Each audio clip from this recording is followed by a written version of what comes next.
Hello, dear listeners, and welcome back to Book Summary 5, the 5-Minute Summary channel. I'm Sammy, your host. Today, we're diving into Good to Great, Why Some Companies Make the Leap and Others Don't, by Jim Collins, published in 2001. This influential business book explores the key factors that enable companies to transition from being good to becoming truly great. Let's dive into the key concepts and findings so you'll feel like you've read it cover to cover. Good to Great is the result of a 5-year research project in which Jim Collins and his team analyzed data from hundreds of companies to identify the characteristics that distinguished truly great companies from those that were merely good. The book focuses on a select group of companies that made the leap from good to great and sustained their success over at least 15 years. Collins outlines several key concepts that these companies shared, which can be applied to organizations of all kinds. One of the foundational ideas in Good to Great is the concept of Level 5 leadership. Collins describes Level 5 leaders as individuals who possess a unique combination of personal humility and professional will. These leaders are not ego-driven. Instead, they are deeply committed to the success of their company and focused on long-term results.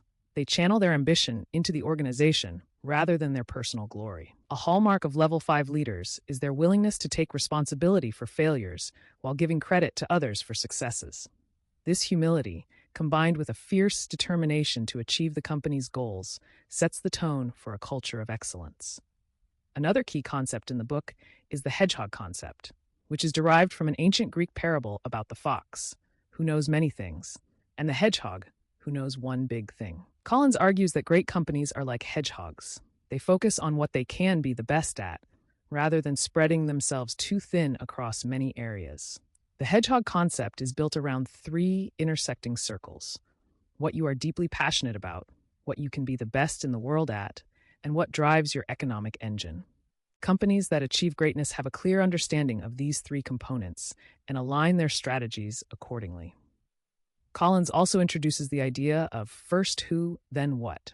He emphasizes that getting the right people on the bus, meaning assembling the right team, is more important than having the right strategy. Great companies prioritize hiring and retaining people who are not only talented, but also aligned with the company's values and culture. Once the right people are in place, the company can figure out where to drive the bus, so to speak. This principle underscores the importance of building a strong team before making critical strategic decisions. The concept of confronting the brutal facts is another key takeaway from Good to Great. Collins stresses that great companies are not afraid to face the harsh realities of their situation, no matter how uncomfortable. By confronting the brutal facts head-on, these companies are able to make informed decisions and take proactive steps to overcome challenges. This approach requires a culture of openness and transparency, where employees feel safe to speak the truth and leaders are willing to listen and act on that truth. The flywheel effect is another powerful metaphor introduced in the book. Collins compares the process of achieving greatness to turning a heavy flywheel. At first, it takes a tremendous amount of effort to get the flywheel moving, but once it gains momentum, it keeps spinning on its own, driven by the cumulative efforts of everyone in the organization. Great companies achieve their success through consistent, disciplined actions that build momentum over time. There is no single breakthrough moment. Rather, greatness is achieved through sustained effort and a relentless focus on execution. In contrast, Collins warns against the doom loop, where companies make drastic changes or pursue quick fixes in response to poor performance, often leading to a downward spiral. Instead of making rash decisions, great companies remain disciplined, sticking to their core values and strategies while gradually building momentum. One of the most compelling findings in Good to Great is the emphasis on technology as an accelerator, not a creator, of momentum. Collins argues that while technology can be a powerful tool for enhancing performance, it is not the driving force behind greatness. Great companies use technology to amplify their strengths, but they do not rely on it as the sole source of their success. The key is to first understand what you are passionate about and can excel at, and then use technology to accelerate your progress in those areas. The book concludes with the idea that greatness is not a function of circumstance, but a matter of conscious choice and discipline.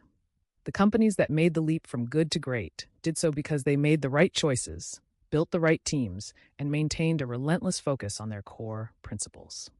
In summary, Good to Great: Why Some Companies Make the Leap and Others Don't by Jim Collins is a must-read for anyone interested in understanding the principles that drive lasting success. Through extensive research and compelling case studies, Collins provides a roadmap for transforming a good company into a great one. The lessons in this book are not just for business leaders, but for anyone seeking to achieve excellence in their endeavors.